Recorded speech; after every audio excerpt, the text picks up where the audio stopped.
Ladies and gentlemen, first of all, I want to thank you for coming online from so many different countries and locations to follow this training web seminar on the psychosocial dynamics of social media.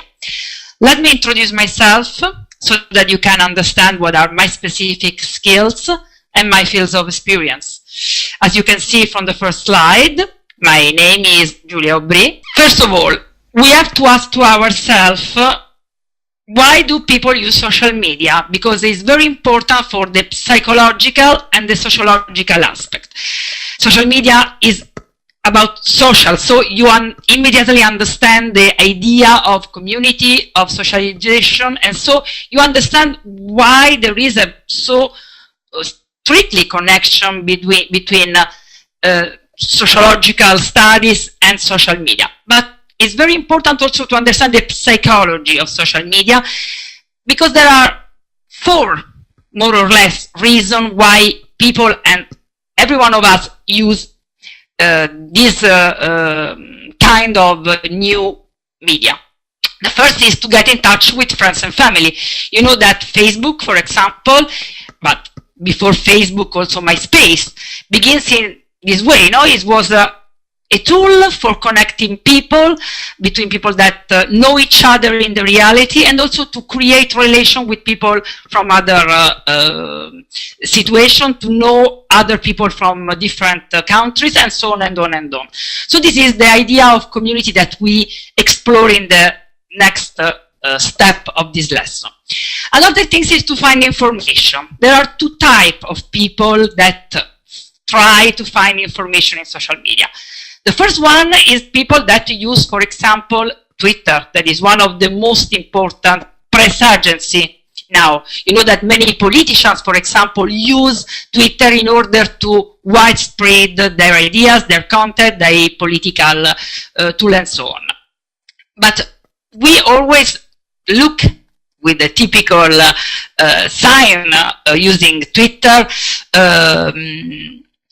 to find some information, what happened in the world, to hear something before the mainstream media present this. The other side of people that find the search information in the social media are people that are curious. You know, that is something like gossip, like to see what other people are doing. So, for example, you can find people that doesn't participate so much in the activity of social media, but that are looking to you, looking to the community, looking to the things that you are saying. This is very important when you talk about psychology of social media, and we also understand in the future of this lesson what we want to mean with this aspect. Another aspect of people that use social media is to be part of something. This is a psychological aspect that could be very important when we discuss things with other people. You know that there are many studies about the way in which people participate to discussion, in the way in which people share or don't share something in order to join the so-called bandwagon, and so on and on and on. Another aspect is to have a voice. So these are the two last aspects, are the very important topics for this lesson and this approach, this psychological approach to the social media. These two aspects are the characteristic of the human factor of social media. We start from this element. We don't talk about the engineering or the technological aspect. We talk about the human that are under the social media, under the picture that they put on their profile on Twitter, the images, the slogan, and so on and on and on. Even if you are using technology, if you are not directly in connection with other people, you are talking with people. And people are very complex, and you have always to remember that even if you are using a laptop, a cell phone, an iPad or something similar, you are doing something that is strictly correlated to the interpersonal communication.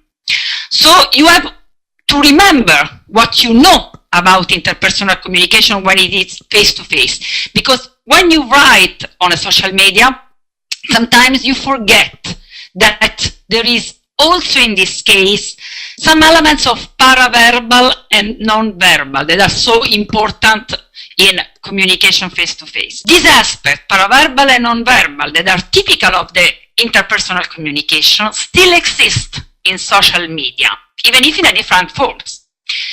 Thanks to the idea of create the emoticon. Emoticon are a way in which we cover the gap between non-verbal, because the non-verbal aspects, of the social media communication with this image. We try to put on the laptop our feelings, the way in which we intend to say something that is written. So these are very important because if you don't manage this aspect, you can have some unexpected effects. And if you are not ready, this can create a big problem in your interaction, in the idea of creating a social media. What are the typical attitude of people that goes online? Since the beginning, people goes online because they want to be heard and they want to be important in some way. You know that one of the previous social media, even if we cannot talk about this in the technological aspect, was the call-in radio. When you call a program, radio program, in order to say something about a topic that are presented, you know that you want to be heard, you want to give your voice about a specific topic. So the same things happens in an amplified way in social media. But in social media, there is another aspect. You write, you act, not in the same time. Or something, not always in the same time. And this can create an amplification of what you are saying. Do you remember all the radio program? For example, I don't know if you remember a film from Oliver Stone, I think, that it was Talk Radio, where people call and talk about different problems. And at a certain point, there were people who call in order to create problem to the speaker, menace him of something. And it was a normal situation in this public and collective interaction, and above all in social media, as we can see. And this is another important psychological aspect. Remember that people want to be heard, people want to be important, and they come to your social media with these needs, these fundamental needs. One of the risks is the risk of social media communication overflow. This happens if we consider social media like a power by themselves, and not only binary instruments. This is the example with the many Arab revolution that took place during the Arab Spring, that is considered one of the most interesting examples of the use of social media. I think so also the most interesting example of the creation of the might of the social media, the overestimation of the social media. And so you need that when you use social media, you need above all to create impact, creativity, reach out scale, and engagement and involvement. To do this, you need to create a narrative. You always take in mind that people, from a psychology perception, need something to follow, need a story. You must tell a story in your social media. It's a successful story when you are, for example, a singer or an actor. Is an important, useful story if you are an organization and you are doing something very important when you launch a campaign. So people are interested in stories, in narrative. So if you want to pass from the virtual environment, to create a credibility, to create an action, for example, in the real field.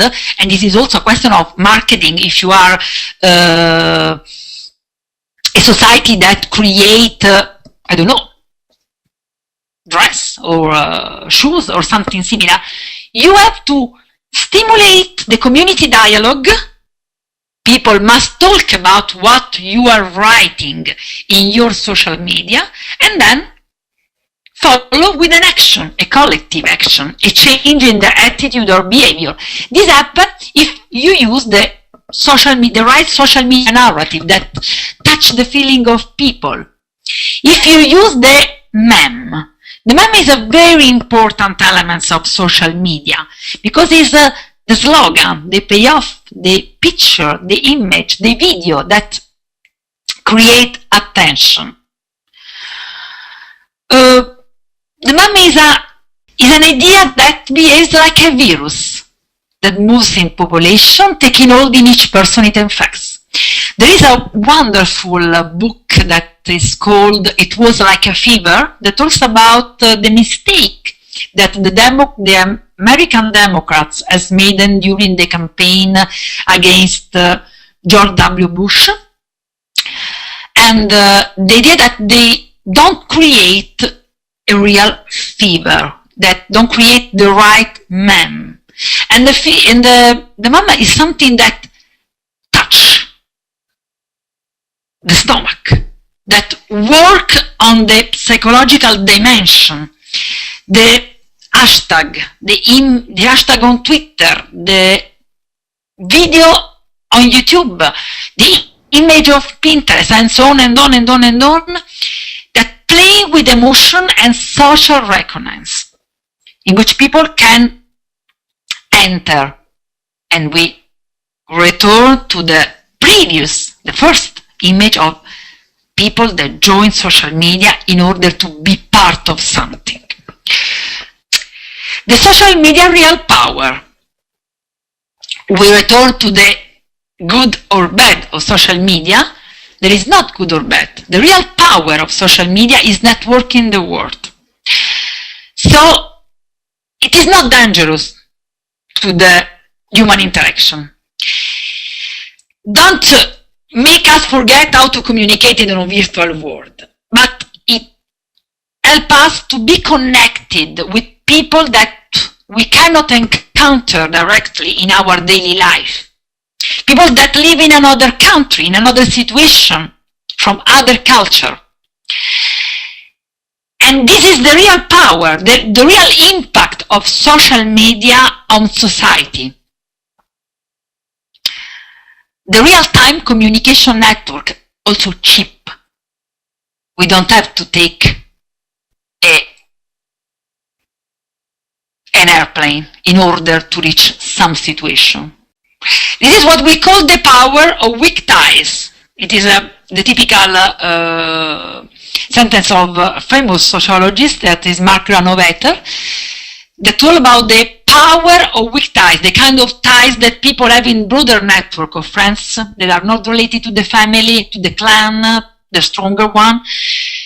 These ties can become connected to our stronger relationship, and that's when real change, potentially large-scale global change, can occur. This is a fundamental element in social media impact. This happens because of the domino effect. When we are part of a large community and something happens in a distant part of our community, we can be reached by this event in our daily life throughout the social media and feel like we were part of this phenomenon. So, social media receive and widespread requests of economic, political and social inclusion in this network of weak ties that, repeating the message, create a domino effect. And so weak ties became strong ties, and groups, people, countries that are not strictly linked before now belong to a virtual community in which they felt as they were supported one by one another in the request, for example, of freedom and legitimacy. This is the effect, no? But it's not the social media itself to do this. These are the people that are used social media that is cheap, that is networked, that is very fast in order to create this change. And this is the way in which a small event in Tunisia became an Arab earthquake, even if we can discuss about the real effect and impact of social media during the Arab Spring. You see that starting from a little event that was amplified by traditional media, we pass from the virtual environment to the real environment. But this is not automatic, because it depends from the general context, as we can see in the next and last slide.